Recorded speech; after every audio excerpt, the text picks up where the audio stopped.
Napakaabante hanggang saan ang kaya mong gawin para masagip ang mga alagang hayop.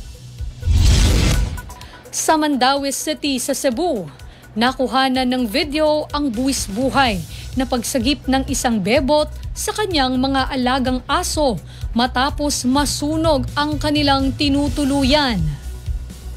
Sa cellphone video na ibinahagi sa social media, makikita ang malakas na usok at apoy mula sa nasusunog na gusali sa Barangay Gizo, Mandaue City, Cebu.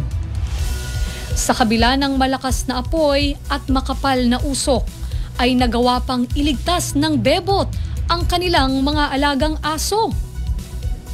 Matapos matiyak na ligtas na ang mga aso, saka lamang isinalba nito ang kanyang sarili. Bilib naman ang netizens sa presence of mind ng babae na hindi man lang umano nakitaan ng pagkataranta.